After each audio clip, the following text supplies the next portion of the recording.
Episode 284, Come Follow Me, Faith Before the Outcome, Lessons from Ruth, Hannah, and Samuel, with Jenn Zingmark and Bob Smith. Welcome to Latter-day Life Coaches, the podcast where each episode is a conversation between me, Heather Rackham, and one of my amazing coach colleagues. Each coach here is a member of the Church of Jesus Christ of Latter-day Saints and a highly trained, experienced life coach making a great impact in the lives of their clients. And together, we have one main goal, helping you live your best life no matter what. You ready for this conversation with a coach? Here we go. In this week's Come Follow Me focused episode, Heather Rackham is joined by coaches Jenn Zingmark and Bob Smith to explore powerful life lessons from Ruth, Hannah, and Samuel through a coaching lens. Together they discuss identity, trust, emotional resilience, surrender, and spiritual alignment. Drawing parallels between ancient scripture stories and modern-day struggles, they offer practical insights on how to stay faithful when life feels uncertain, how to process difficult emotions, and how to focus on who we are becoming rather than simply seeking desired outcomes. This conversation is filled with hope, encouragement, and tools for navigating life's challenges with faith and purpose. Please enjoy. Hey friends, I have Coach Bob and Jenn, Bob Smith and Jenn Zingmark with me today. They have been with us recently and I'm really excited to have them back. Today we're going to kind of come at things from a little bit different angle. The last couple of weeks here on the podcast, we have been trying something new.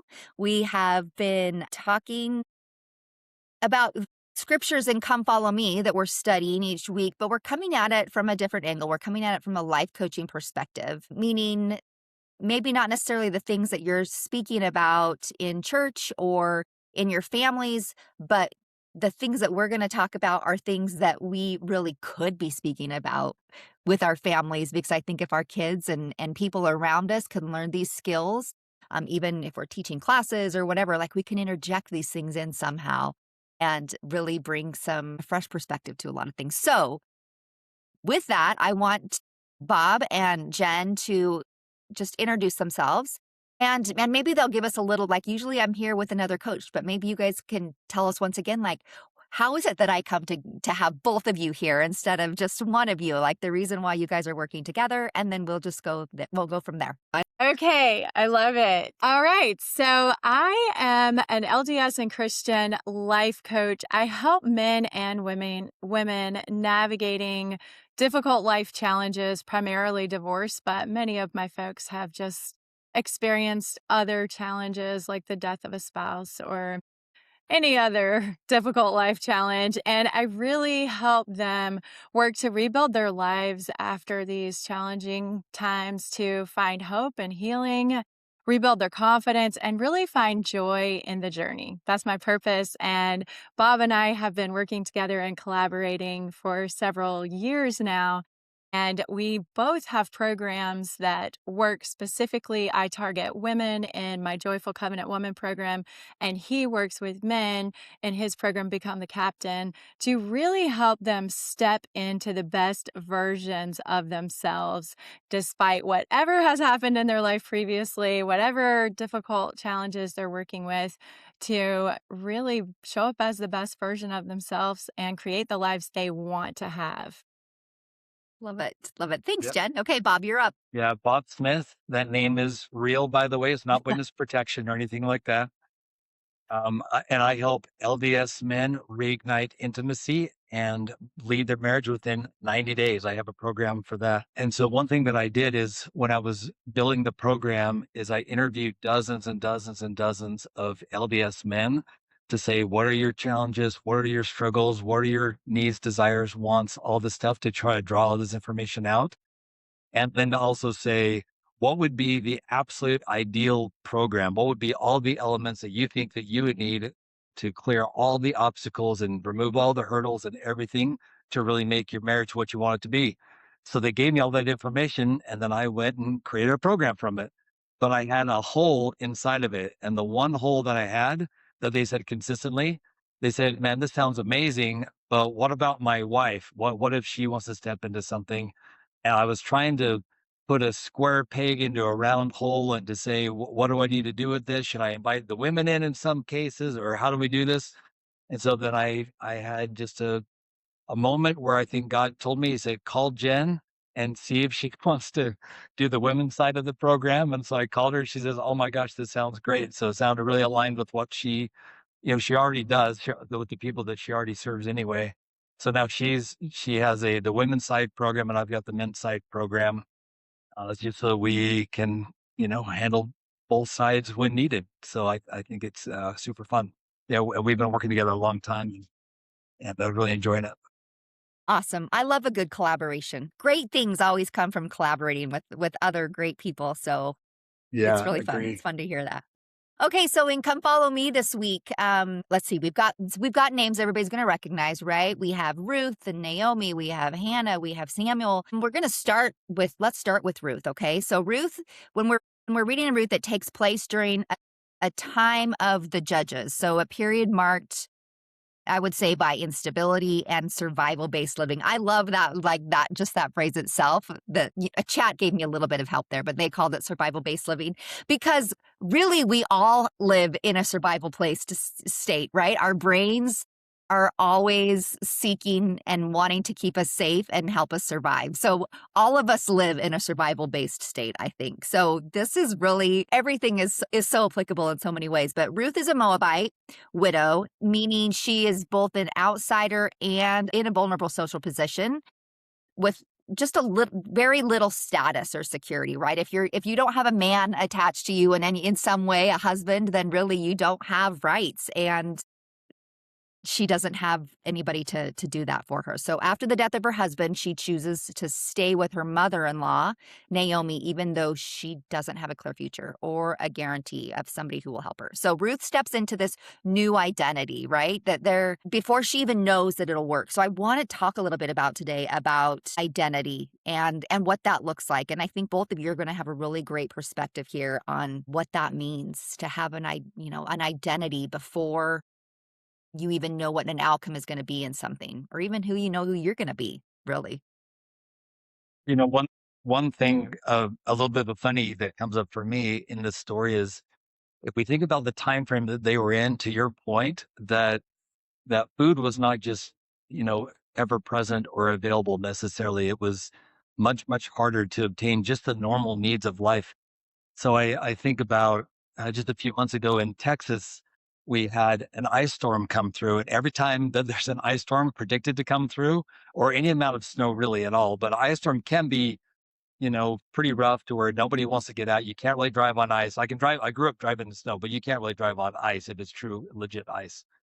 But what's funny is that people have this visceral freak out reaction, and you go to Walmart and all the bread is gone and all the meat is completely cleared out. Oh. And I'm just thinking, like, did you not plan for maybe 2 days? I mean, 3 days from now, we're going to be okay. Even if we had zero food, we're going to be okay even 3 days from now. If you had zero, nothing, absolutely nothing to eat, we still have a home, we still got shelters, we still have electricity that's running. But people have this moment of it just seems like absolute panic, and it happens every single time.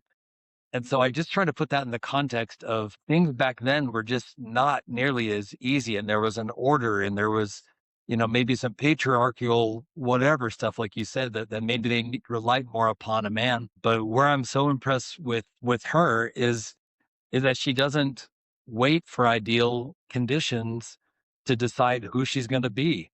And so I even relate that to like the men that I work with is, well, I'm going to wait for my wife to make a change. I'm going to wait for her I want to see some changes from her first before I make a move.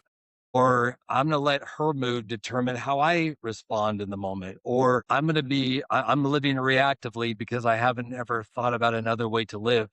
It seems like Ruth had to be in the place of pre-deciding who Ruth wanted to be before the moment came up as to when the decision came about. And I think that's a lot of what I help the men that I work with do is how can you set yourself up to pre-decide in your mind, in your heart, and prepare yourself for the moment when decision comes, or when you and your wife need to have a hard conversation, or your child is melting down, or something is going on where they're going to need to see some strength from you as opposed to reactiveness. Jen, I would love for you to jump in here. After Jen, I want to come back just a little bit, but maybe I'll give you a second to think. Like, what does that look like for people to learn? What is some ways that people can learn to do that? So anyway, while Jen's answering, then I'll come back to you. But Jen, what are your thoughts here Yeah. on identity?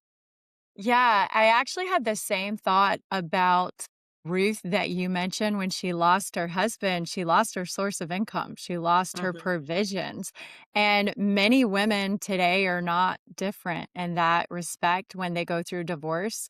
Many women depend on their husband for all or a majority of their temporal needs. And it's very disorienting, very scary. Many women stay in unhappy and difficult marriages because of that. I see that so often.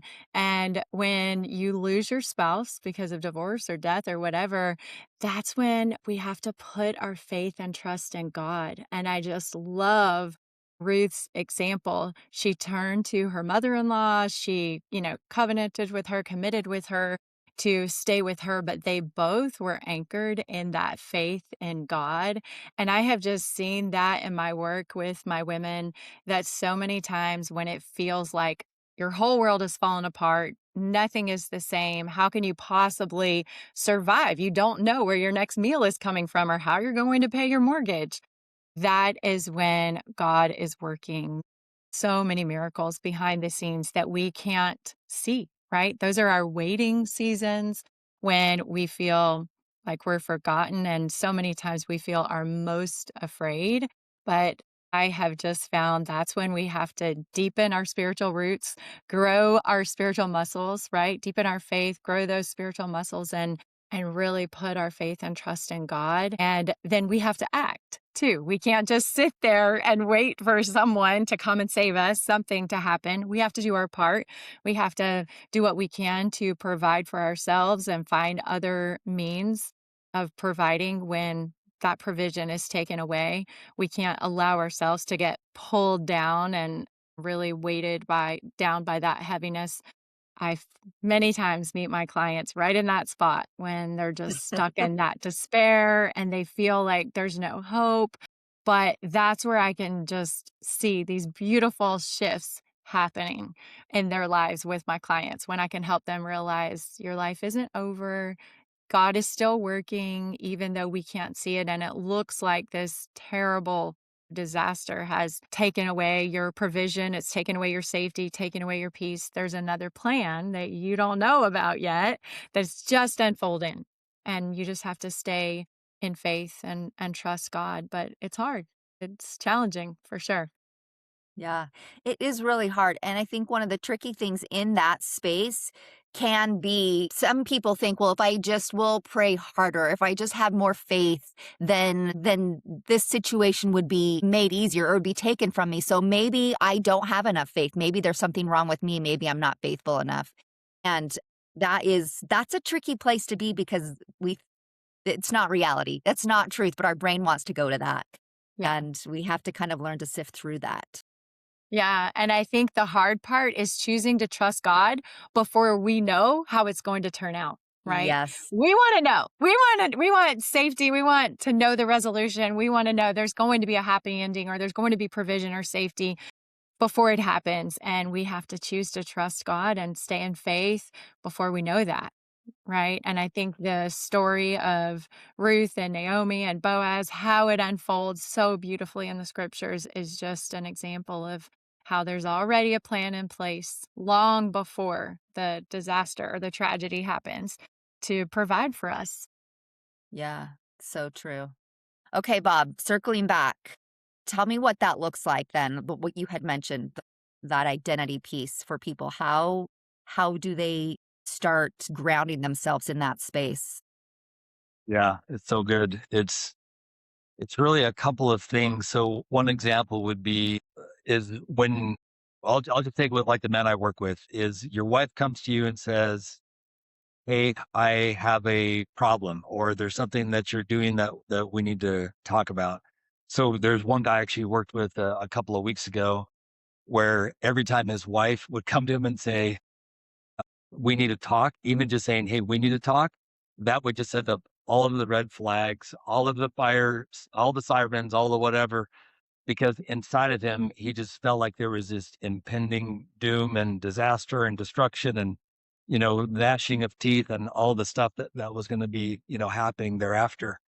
So, but then in working together, we're able to clear that. So that's what that is. It's an emotional reaction. It's an over emotional reaction to something that isn't life threatening, isn't threatening his safety, isn't as big of a problem as he's making it, but it's because he has this emotional block that's inside. It's really a wounding, is what I call it. It's like when you have a have an open wound on your arm or on your knee and someone gets close to bumping it, we instinctively want to go into protection mode and to cover it up or to shield it or to yell at someone to say, stay away or whatever.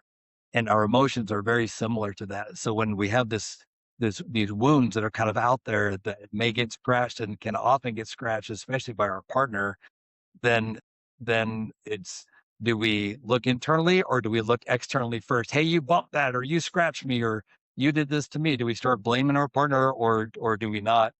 And so often it's either a choice of defensive or shut down. Either defensive, I don't like this.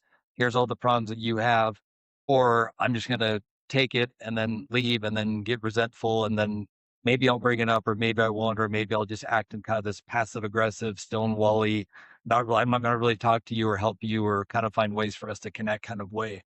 And neither one of those are productive in relationships. I've experienced that. I've done those things in my relationships. And I can tell you from firsthand experience of me doing them that they don't work very well.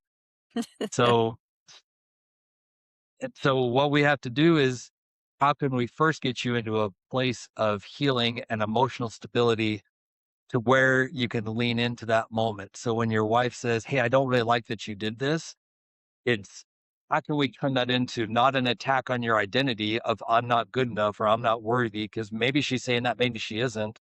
But even if she is, how do we take the energy out of that so that you can hold space for yourself in the moment and say, okay, I get to believe what I want to believe in this moment. I know who I am. I know what I want. I know how I want to show up. And I want to hold her in a place of love, of understanding, so that I can actually open up to her in that moment. So instead of defensive or shutting down, how can I go with a spirit of curiosity and say, "Hey, babe, yeah, tell me more about that. Like, why is that bothering you? Help me understand a little bit more about it." Because I just got off a call with the guys, and one nugget I gave them is when you're in a discussion and the and emotions kind of start going up and up and up, and they just seem like they're getting worse and worse. I said the the reason that's doing that is because you're talking about exactly the wrong thing. So when you're talking about this and it keeps getting more and more elevated instead of dissipated, that means you're talking about the wrong thing. You're talking about the content, or you didn't pick up the kids, or you got the wrong toothpaste, or you forgot my birthday last year, or whatever. And really what we need to be talking about is underneath that, which is, I felt hurt when this happened. It's like, okay, then I can connect with that emotion. But if keep talking about the toothpaste, and it's like, well, you forgot my soap and you forgot to do this and you forgot to do that. And we get spun up and we're in the wrong space. And what our wife and our husband, really both of us, are really asking for is, I want to feel seen. I want to feel heard. I want to feel like I matter in this. And the way we do that is we have to connect at an emotional level, but we have to be connected to ourselves first. Hopefully hopefully my Yeah. soapboxing and my ranting, No, made sense. totally. And I think both of what both of you have talked about, I think really sums up really well a way for us to answer this question that I kind of think goes along really well with Ruth, that we could all ask ourselves. It's, who am I being, or who are you being when nothing is working yet? When things aren't going the way that we think they should, who am I being anyway? Like, regardless of what's happening outside of me, I get to choose who I'm going to be. So anyway, I think those are both really great ways of looking at that. Okay, Hannah. Let's talk about Hannah. Hannah is not able to have children in a culture that puts a lot of emphasis on motherhood, right? Like, her whole job is to provide an heir for her husband, right? It's very closely tied to identity and worth. And that's not something that's happening for her. She's not able to have a child at the time that she wants to. And so obviously it brings a lot of sorrow and longing, and she brings that to God. So I think one of the things we learned from Hannah is the words I guess I would use are surrender versus control. I don't know if I love the word surrender, but kind of like that's the way that kind of expresses that a little bit. But to me, it feels a little bit like we're at the mercy of. So I don't know. What are your guys' thoughts on that? On surrendering, or just maybe it's acceptance versus control? I don't know. Any thoughts there? Yeah, I really love Hannah's authenticity, her sincerity. It was in 1 Samuel 1:10, I think, where it's her prayer. And she said she was in bitterness of soul. She prayed to the Lord and wept sore. I just connected with that. I feel like when we're disappointed, we're heartbroken, we're not getting the desires of our hearts, right? We're praying and we're fasting and we're asking God, please help me, give me this, and it's not coming. I just so related with the sincerity, the way it was written, the bitterness of her soul. She wept sore. I feel like all of us have been there at times. And I think what we can learn from that is God can handle our emotions. It's good. It's healthy to let those emotions come out. Having emotions, powerful, strong, hard emotions, is not a lack of faith. It's part of the process of faith. And I love that it's talked about in the scriptures. It's not skipped over. I feel like she was actually even validated in expressing, like, I'm mad, I'm sad, I'm hurt, I'm aching, right? I think that all of us can relate to that at times. Sometimes I have worked with people who try to like faith their way out of their feelings, right? I'm going to pray more. I'm going to read more. They tell themselves, I shouldn't feel this way. I shouldn't be so hurt or sad or angry if I have enough faith. And that's just not true, right? The thing that we all know as coaches is that we can't heal what we don't allow ourselves to feel. And there is power in letting those emotions come up. I don't believe the Lord wants us to hide our emotions or bottle them up, put them away, not express them. I believe He can handle them. Everything we have, we can express fully. We can tell Him we're sad and mad and angry and disappointed, all the things that she expressed.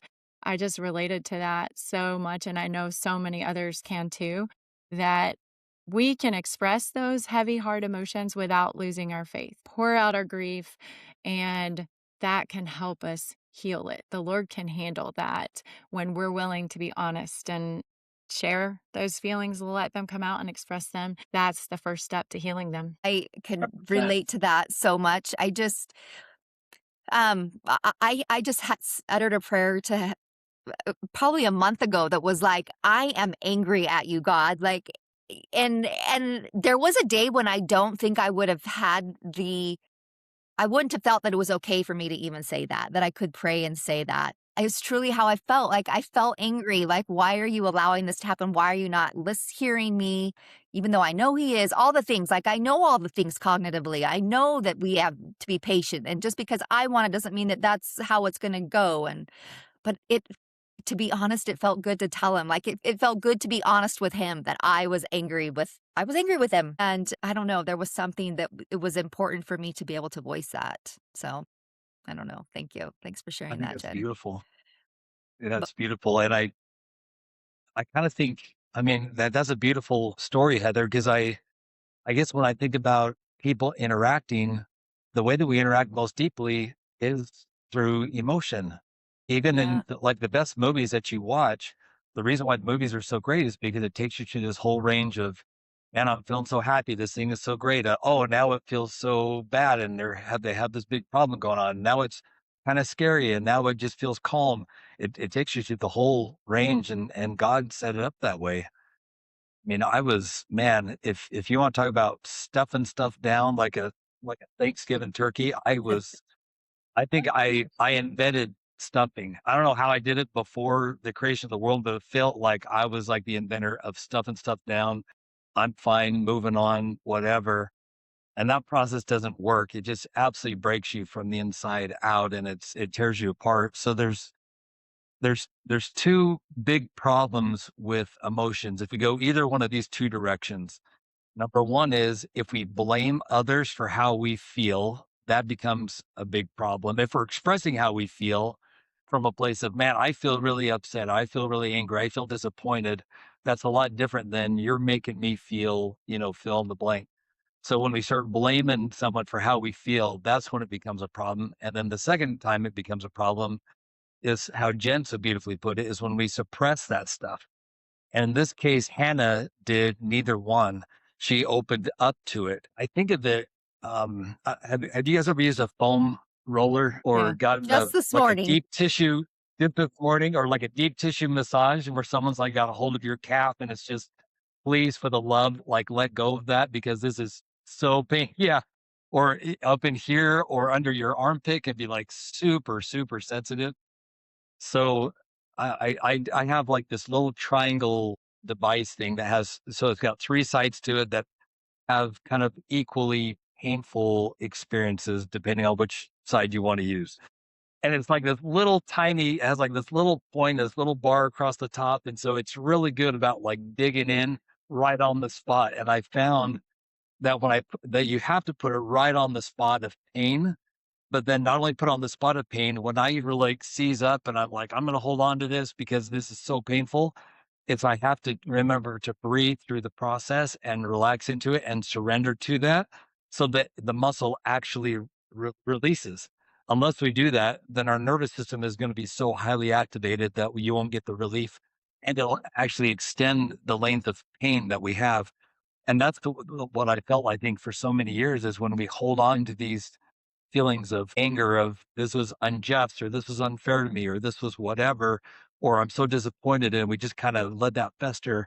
It's almost like our nervous system just gets trained in that way to hold on to that and to not really know how to deal with it in a really productive way because the appropriate way is to express them and then to decide, maybe even in working with the Lord, or I would say working with the Lord to say, what can I learn from this? What is the gift that's inside of this? Even though this feels terrible right now, what about this process is this teaching me that I can learn and I can grow from and I can become even sharper in this process? How grateful am I to be a part of this, to be a part of this process, even though it stinks and even though it does stink, I still want to lean in and I can improve because of it and how grateful I can even be for that.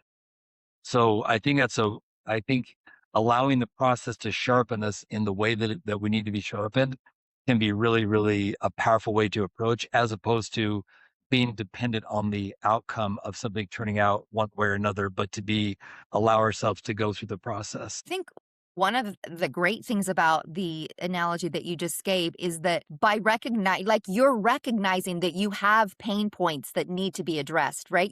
We all could just walk away and pretend like, like I've had this kinked neck and I actually was working with a massage therapist this morning and I could just try to ignore it, but it will not get better if it's going to keep gnawing at me. And so we have to address that there is something that is wrong. Like be aware that there is something that's hurting. And if we try to suppress it, like hitting it head on with I don't know, that it sounds like a weapon to me, but It's with scary. your, It's scary.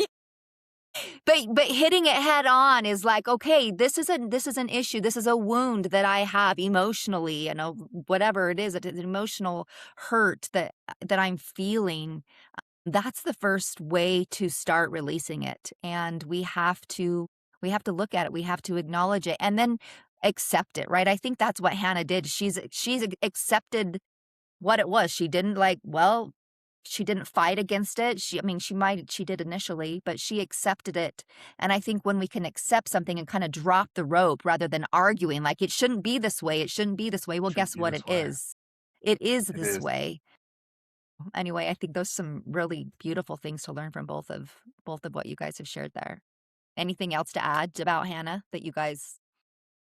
I think Eli, correct me if this is wrong, but I think Eli was a priest at the temple at that point in time or something, and I think he actually chastised her a little bit for speaking this way. But then when she explained to him the situation, he saw that she wasn't doing it from from a wrong spirit. That was actually a good spirit. And then he blessed her in that process of interacting with her and seeing how she opened up to it. And then it was from that place of blessing and surrender that then she was able to get pregnant and to have Samuel, who she then turned back over to him and eventually became the prophet that then anointed Saul and David. So it's really a pretty amazing story too. It's really a beautiful story Yeah. of surrender. Yeah. Yeah. One of the things that I think, as you mentioned, Eli, think he was one of the reasons he was correcting her, telling her that she was misbehaving was because he assumed that she was drunk. And so I think That's right. one of the things that we learn from that, and I love this is just like a little snippet here, is that sometimes our deep and honest surrender to something, like really accepting that and feeling the emotions that we're feeling and being that person who is in immense grief can often be very much misunderstood. We have to be willing, I think, to be misunderstood by other people to really be who we are and to live in the moment of the experiences that were happening. And that's kind of part of it. That's part of the process, I think, is being willing to let people think whatever they want to think while you live your experience. Yeah, that's a really good point, So Heather. good. I haven't thought about that at all, that she was misunderstood in her grieving. And I really think that that happens for a lot of people when we're dealing with things that others aren't aware of and dealing with, tragic circumstances in our lives. I think we can trust that God knows the depths of our pain. He knows the depths of our hearts. And I love that she didn't try to just avoid the pain, numb out, do something else. She took it straight to God. She trusted, right? Like God knows. He understands the real pain. He knows me deeply and intimately. And I get so much comfort from knowing that no matter what we're dealing with, God knows the depths of our pain and heartbreak and loss. So good. So good. I think, and you're touching on something really powerful there, is that one of the greatest needs that we all have just as human beings on this wonderful planet is to feel seen, is to feel understood. And one of the scariest things, the absolute scariest things, is to be vulnerable, is to be open, is to be seen. So when I open up my phone to do a Facebook ad or something I'm going to put out there in the world, there's that little bit of moment of, well, maybe I shouldn't do this because what if I look stupid, or what if I say the wrong thing, or what if I get criticized? I had someone send me an email back out of the blue that said something really negative towards me. And I didn't respond poorly. I just said, "Hey, is everything okay?" So I was in a good frame at the moment. Sometimes I'm not, but that was a good frame. But it's vulnerable, right? Is to be seen, and especially with someone like your spouse, to be open and authentic and vulnerable enough to truly be seen. That is one of the scariest places to go, but it's absolutely the only place to go to really have the depth of relationship that we truly want to have. Because if you, the hard part is if the belief is that we're going to be rejected in that moment after revealing ourselves or after being fully seen, then what are we making that mean about ourselves? And does that mean that we're no good? Which is why we have to be so, I would say, deeply connected to ourselves, deeply connected to Christ, deeply connected to God in the process, to our own identity, so that we can allow ourselves to be authentic and open up to the connection that is available to us. Or if we are rejected, or if they're not in that space to really receive us in that time, that we don't completely lose ourselves as well. I mean, really, our job, we want to be understood, but in order for that, we can't really control whether people understand us. Like our job is to fully understand us.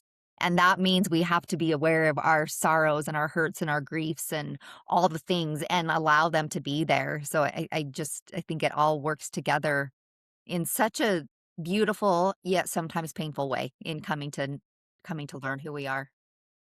Yeah, Yeah. it's all about calling us forward, and it is like he's inviting us into this process. Like, come with me. Let me show you what I have in store for you as you take that scary next step. Yeah. It's like he's saying, come with me. I'm going to continue to show you what you're capable of. Like, you might think that you can't do this, but you are so capable. I just really, that's always what I go back to. Like, I don't think we have anything to prove to them. They're just always trying to prove to us, our heavenly parents are, what we're capable of, that we have so much inside of us.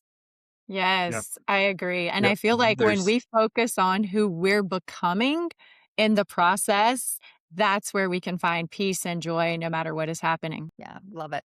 Okay, Samuel, as we wrap it up here, let's talk about Samuel for a second. So he's raised in the temple under Eli, right? But there's a lot of corruptness going on around them. So kind of Samuel has to learn to recognize God's voice in this environment that is not always aligned really well. And that's kind of where all of us live, right? We live in this environment that's really loud and confusing, and we get to learn to be aligned with what's inside of us, who we are, align ourselves with us, with God, and there's so much to be had by doing so. So what are your guys' thoughts on alignment as we look at Samuel? it's Yeah, they go into that battle with the Philistines, right? And they lose horrifically. Thousands of people die.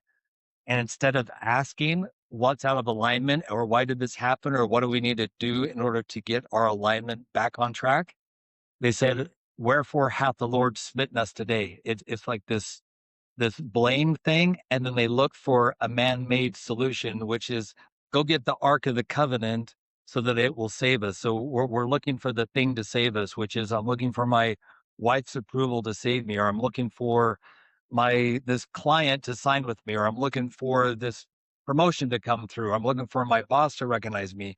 I'm looking for my kids to do something for me. It's like I'm looking horizontally instead of vertically for something to come and rescue the situation, and then they bring it in, and then they lose the ark in the process, like this symbol of the covenant, and they get destroyed even worse. They lose even more soldiers because they didn't find that level of alignment first. So it's really is an alignment question, very much an alignment issue. So good, right? We all look for things outside of us to make us happy. I mean, that's what we think is the quickest solution, and it's actually not. Yep, it's not. Jen, what about you? I was just going to add that it has to come from within us, but we're so fortunate as members of the church to have so much help and direction from our Heavenly Father. We know that we can turn to Him. Sometimes it's difficult when we're in stressful situations. And like Bob said, we look to man, we look to the left, we look to the right instead of connecting up. But it is part of the human condition to want that connection with other people, to want to feel seen by other people, want to feel understood by other people.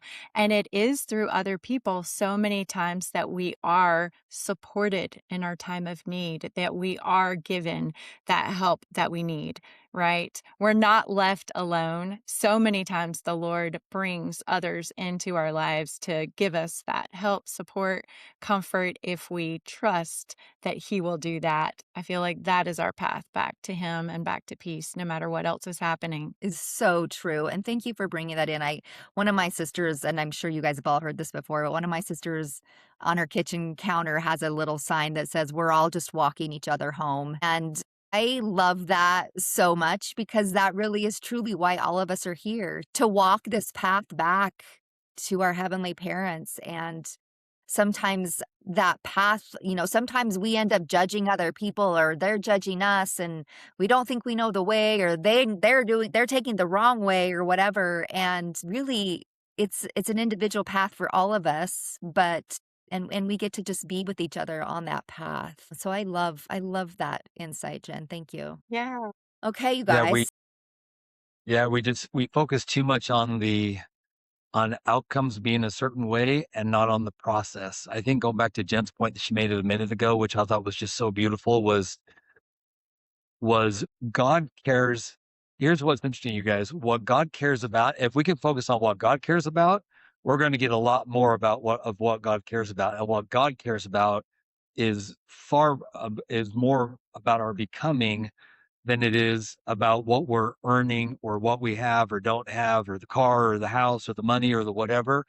He's interested in our becoming. And when we put that as our focus, the anxiety goes away, the fear goes away, and we can step into the process of refining and continually connect with Him again and again to say, what else do you want me to learn? What else are you trying to reveal to me in this process? How can I become sharper? How can I become a better son to you and serve in the highest way in your kingdom as we walk back to you together? So good. Well, aren't we grateful for Ruth and Hannah and Samuel and Eli and people that we can learn some really fantastic things from today? This has been really insightful for me, and I appreciate you guys taking the time to have this conversation with me, and I hope that it's insightful for other people as well. If I don't want to cut you off, if there's anything else you want to add about the scriptures that we were talking about this week, feel free. But also, I would love for you guys to be able to share where people can connect with you as well before we go. So I'll just throw it back to you. Bob, do you want to go first before we close off? You bet. Yeah, my website is becomethecaptain.com. Again, it's becomethecaptain.com. Or you can reach out to me by email at bob@becomethecaptain.com. Love to hear from you. Awesome. Jenn? Yes, this has been so great. I love that you started this series. I think it's awesome. I really enjoyed rereading these scriptures, and the thought that I had about each of them, even though their situations were unique, all the stories were different, the miracle didn't start when things changed, right? It started when they chose to stay faithful in the middle of the unknown, when they weren't sure of what was going to happen, but they chose to turn towards God in their trial, in their struggle. That's when the miracle started. And I just think that beautifully aligns with the work that we do as coaches in helping our clients and each other stay faithful in those seasons where it looks really dark and we can't see the outcome and it feels like nothing is happening, or the thing that we desperately want and we're praying for isn't happening. That's when I really just want to remind myself and my clients and everyone listening that God is still working in your life, preparing you, walking with you, even when you can't see what's next. So thank you for allowing me to share that. And You. yes, you can find me at findthejoywithjen.com. You can find my podcast, YouTube channel, all my resources there. Awesome. Thanks, you guys. This has been fantastic. And we hope you all will join us again next week for another episode. All right. Have a good one.